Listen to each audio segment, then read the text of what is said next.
Persistent organic pollutants. You don't need a Ph.D. in chemistry to realize they are dangerous. But today's guest does have a doctorate, and he's been studying them for some time, as well as their danger to the environment and human beings. He's Dr. Rainer Lohmann this week on Story in the Public Square.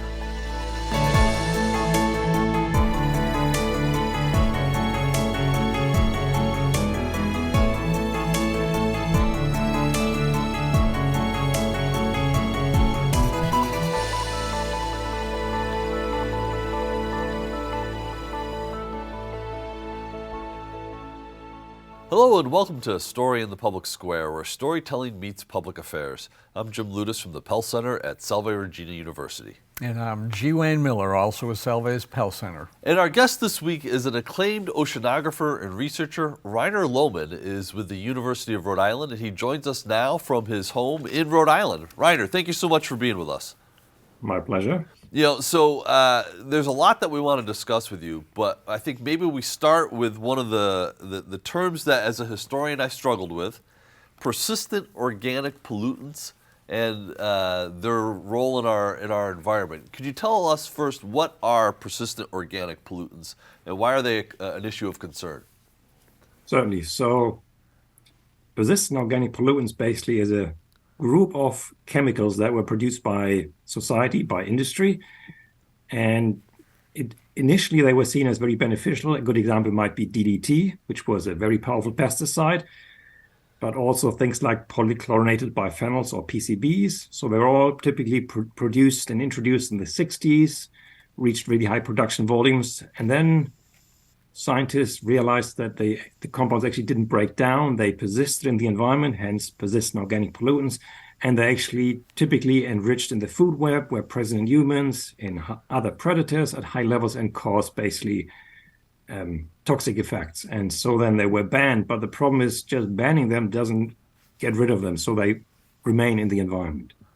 Do we know how, are they, so the stuff that was sprayed in the 1950s and 60s, is that still persistent in the environment? Is there still a risk associated with their use all these decades later? Unfortunately, for some chemicals, that is indeed the case. So, I mean, there are success stories like the ospreys have returned to Rhode Island, even though they were basically wiped out in the 70s. But if you eat fish from certain locations, they will still have residues of PCBs, DDTs, and in some instances, several waterways in the US are still under fish advisories, which basically says do not eat. So are any of these substances still being produced, or has the ban been successful and they're no longer being produced? First in the US, are they being produced anywhere else in the world? That's a good question. So the compounds I started talking about have all been banned worldwide. Exception is DDT, but that's a different story. So everything else basically is not produced anymore, and that's a success. And concentration are indeed slowly going down. We do, however, still produce, acronym challenge, per and polyfluorinated alkyl substances, or PFAS. They're still being produced. We know they have very much the same harmful properties, as in they're very, very, very persistent. They're present in every US American's blood. Find them basically any animal. They're present around the globe. So, and those are still being produced, even though the worst chemicals within that class have been phased out. So they are found in so many places, and your research, we're going to get into that in a moment, verifies and confirms that. They're found in the oceans, they're found in lakes, and they're found in the atmosphere. Can you give us a little more detail, break that down? I mean, that sounds like they're found everywhere. Yes. We call them, everywhere chemicals, forever chemicals. I think it took a while for scientists, regulators to realize that if we make specific chemicals that have wonderful properties, that we also have to look what happens to them after we've used them. And I guess by now we realize that chemicals that are very, very, very persistent, as in they don't naturally degrade, can't just disappear because they have to end up somewhere. Right? So they get flushed down with our toilets, end up in the treatment plants, get flushed out to the bay, which then, of course, gets into the ocean. So then they start moving around the ocean. Some of the other similar chemicals are more volatile, so they get into the atmosphere, and now they can be transported to the Arctic region. And by that means, we basically find them everywhere. What about drinking water? Are they found in anybody's drinking water? Yes, so those that have been following the news a little bit, several states, particularly on the northeast coast, but not only, have started regulating these PFAS in drinking water. And Rhode Island has just passed through the legislature a regulation to basically restrict the concentration that is drinkable to 20 parts per trillion, which is not very much. So as an outcome, several places have to upgrade their water treatment to comply with these limits. But some people have private wells. They're not on municipal water, and that's true not only in Rhode Island, but really across the country. Have you looked at that at all, and what people who might be drinking contaminated water from their dug wells or their drilled wells might do about it? Yes, private wells is a tricky one. Ideally, if you're concerned either for your own health, for your children, or maybe somebody with a compromised immune system, you would have to have your water tested. Now, for PFAS, that is not cheap. Talking about $300 a sample. But at the same time, there's no other way of knowing. So you would really have to do it. There's some guidances. We know the contamination is typically close to where industrial facilities are, military facilities, places where fire training has happened. Close to those bases, there's typically higher contamination, and thus there's a higher danger that the drinking water might be affected or the well water. Reiner, so obviously the concern with these materials is their threat to human biology, their threat to wildlife. What are some of the risks? What are some of the outcomes of exposure to these chemicals? Sure. It depends a little bit on your exposure. So as I said, all of us have it in our blood, with no exception, unfortunately. So the first studies that have been performed were done with basically people who lived surrounding the manufacturing of some of these chemicals, and particularly in West Virginia. And so at the high-end exposure that these communities experience, you're looking into testicular cancer, kidney cancer, high cholesterol, so those kinds of effects. Now, for us, because we're exposed at a much different level and our concentrations are lower, we are more worried about effects on the immune system and effects on the metabolism, so potential links to obesity or resistance to insulin, so more subtle effects.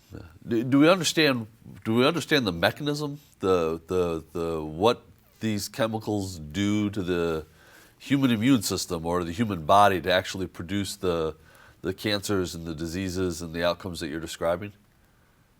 Yes and no. So to some degree, a lot of the findings of toxicity are inferred from epidemiology, which is typically a correlation. So higher exposure leads to more cancer, that kind of correlation. But of course, you have plenty of animal studies in the laboratory where you can follow pathways. And so there is some congruence of findings that basically suggest, yes, there is endpoints are cancer and the immune system. So these substances do not degrade. Does that mean they're around forever? I guess it does. The other term that's sometimes used is forever chemicals. And why don't they degrade? What is it about them that they're forever? So it turns out in nature, there are very little molecules that have a carbon bound to a fluorine. It's just nothing that really happens in nature very much. We mobilize this chemistry to make particular products. Teflon is one of the famous examples, but also other products. And they have very unique properties. They repel water, they repel dirt, but the bond is very, very strong. So there is no efficient natural way of degrading it. We can get rid of them through technical means, typically high temperature, strong chemistry, but they are very expensive and you need to have something that's very concentrated. So that basically means once they're out in the environment, escaped, it's very difficult to remove them.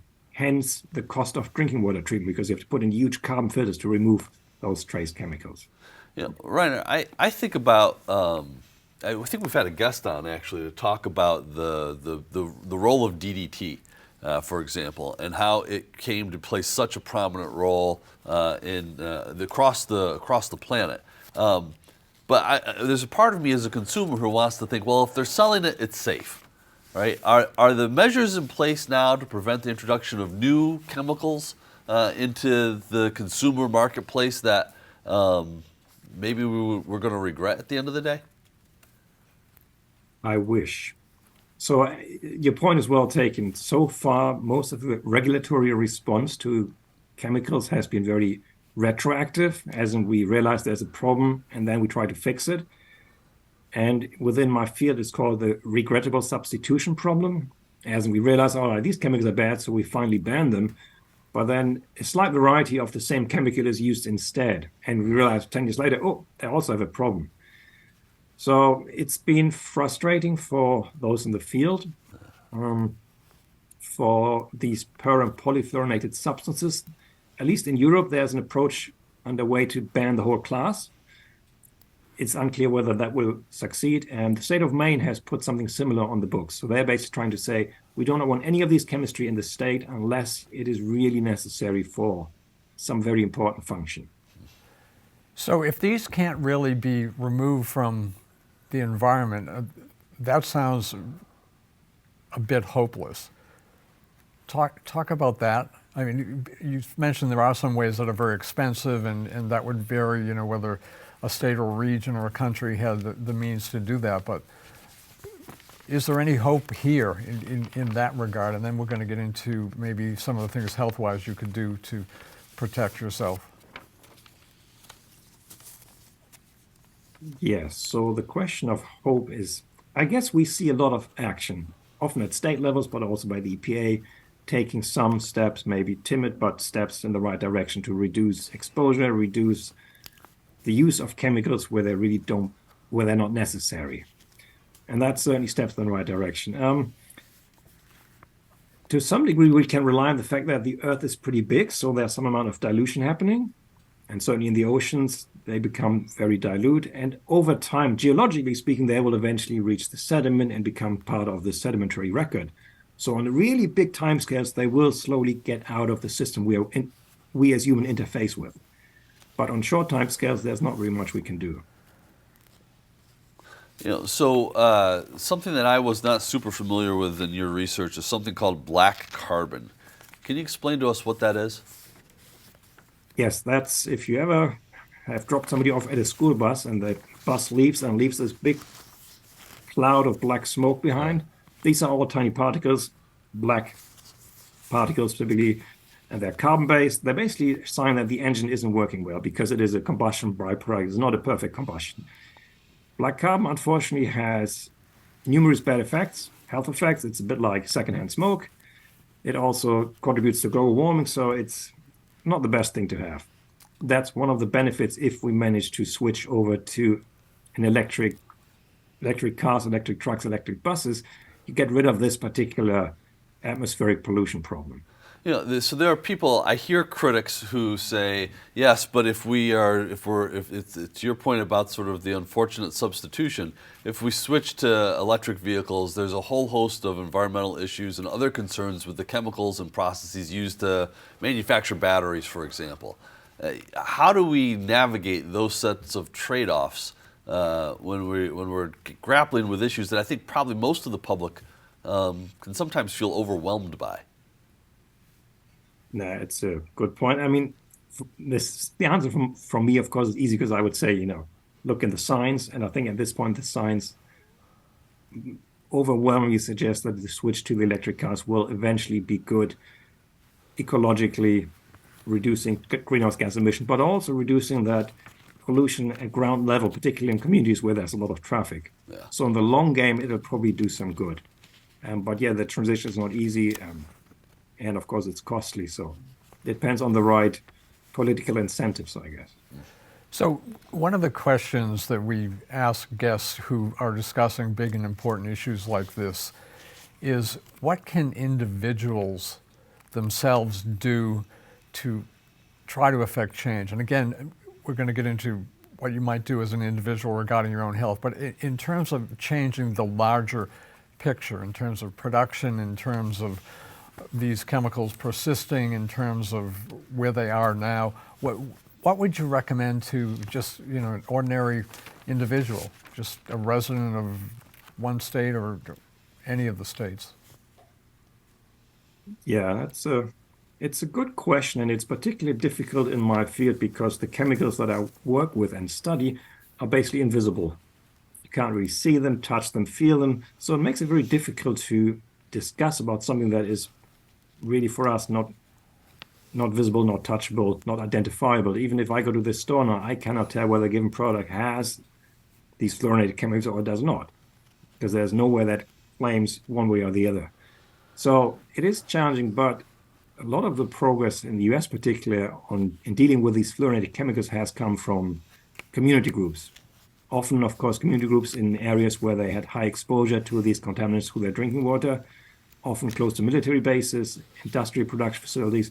And that has really changed the whole dynamics. Suddenly we have legislation, we have state level action. So it is actually, to some degree, it's a success story of individuals coming together, non-scientists, and basically saying, we shouldn't be exposed to these chemicals, full stop. I think sometimes one of the great challenges that folks in the scientific community face is communicating with the broader general public. When you think about sort of your engagements with the public, is there a different approach that you take when you're trying to explain some of these highly technical issues to a general audience? As you can tell from the discussion right now, it's always a challenge. And I think it's particularly a challenge because on the one hand, we want to convey there's a concern, and on the other hand, we don't want to alarm, right? So it doesn't have anybody who ever freaks out about what might be in the household, but at the same time, there are categories of products where we can say that chemicals are more likely to be in. And so if you're concerned because of pre-existing conditions, because of you having lived in an area where the drinking water is contaminated, then of course, there are things we can suggest that can probably minimize your exposure. And I think that's what we're trying to get across. There are things you can do, and some instances it really depends on the state or the federal government to take action, but there's also smaller steps you can probably do within your own home. Can you get into a little more detail about the health risks to individuals, to human beings from cradle to the end of your life? And it varies, I'm sure, by where you live, what your health is overall, but just get into a little more detail about what the risks are here, what the research is showing, and what might be promising in the research and the remedies coming.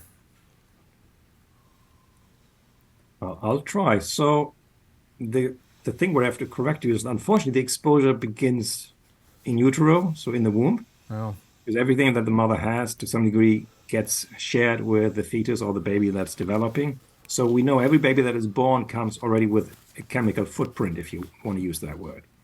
So they're basically pre-contaminated upon birth. And then, of course, initially, most of the nutrition, but also some of the chemicals then come through breast milk. And then, of course, then you switch over to a regular diet, and then everything changes depending on what you eat. And then it's just a matter of where you live and what your dietary preferences are. For many chemicals, you can minimize them by choosing a vegan, vegetarian diet, just because a lot of the chemicals are of concern because of their enrichment in the food web. That means fish, mammals, so on. So food choices can play a role. But of course, also where you live, which is kind of a bit of a luck or not luck situation, because typically we don't choose where we grow up. So Rainer, I believe you grew up in Germany. How did you come to find yourself at the University of Rhode Island? Well, it's a long story and a short one. I was here for a postdoc in the US, and I worked with colleagues at the EPA Narragansett lab, and they basically alerted me to a position opening up at URI, and I applied, and the rest is history, as they say. So you work with a lot of different scientists, both in your lab and around the world, really. I want, if you could, have you talk a little bit about Philippe Grandjean. He's an adjunct at URI, but he's also a professor at the University of Southern Denmark. And a lot of his work involves the Faroe Islands, which I had read about some of his work. I've forgotten where I read it, but that really intrigued me. Tell me about about him, his work, and why the Faroe Islands are important, because they're a very remote archipelago of islands between Iceland and Norway, way out there in the North Atlantic. But it's a critical place for study. So a lot of questions there. Let's have at it. My pleasure. So Philippe Grandjean is a dear colleague. He's a medical doctor, but he's also a scientist. And he is actually part Danish, and the Faroe Islands are part of the Kingdom of Denmark. So just for setting. He started working with a colleague of his on the Faroe Islands, looking into the potential transfer of mercury from the mothers to the children on the Faroe Islands, because the Faroe Island population traditionally has eaten whale meat.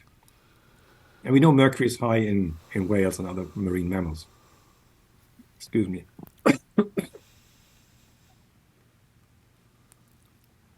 So they've established 6 successive cohorts where mothers basically enrolled before they gave birth, and then both the mothers and the children were basically tracked over time, looking into how they develop mentally, physically, do different tests, test their blood.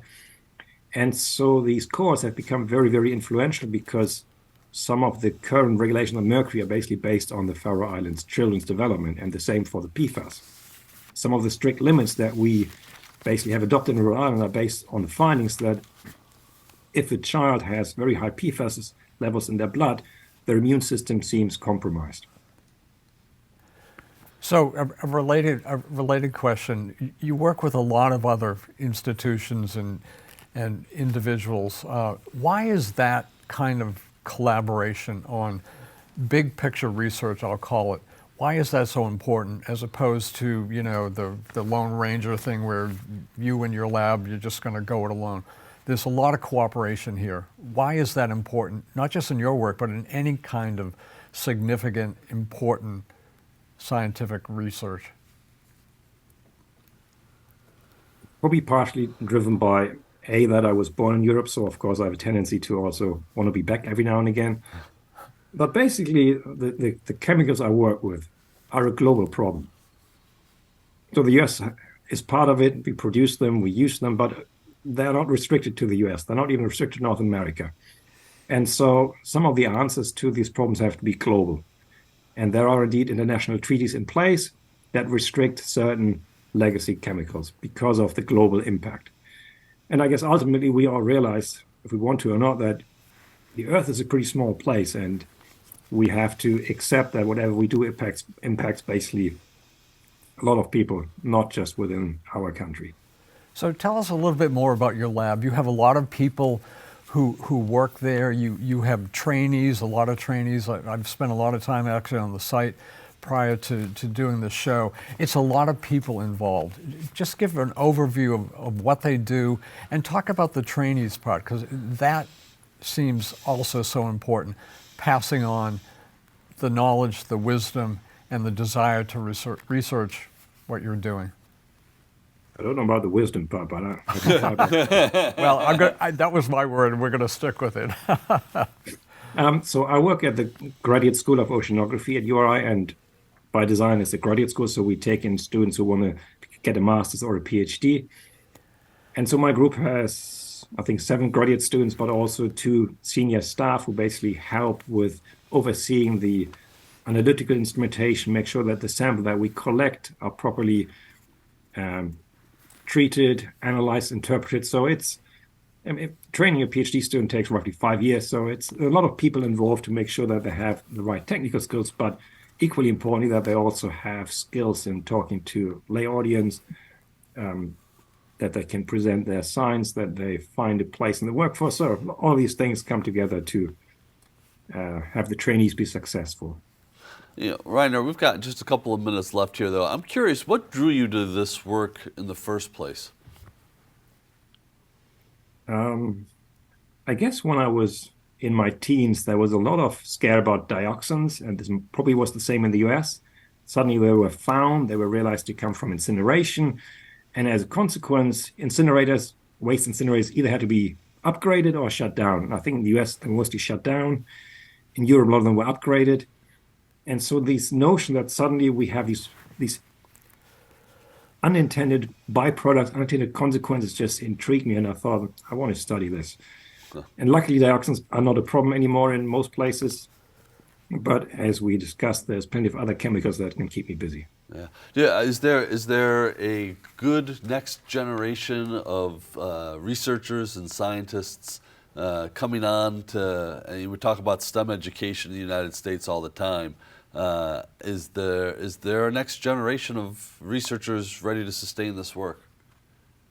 Oh yeah, ever since COVID, we get a lot more people interested in applying to oceanography, and that's what I can see.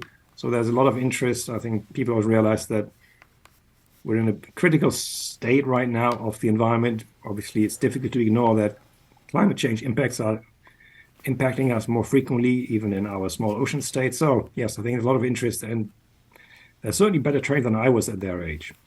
Well, it's hugely important work, and we're so grateful to you for sharing some of it with us.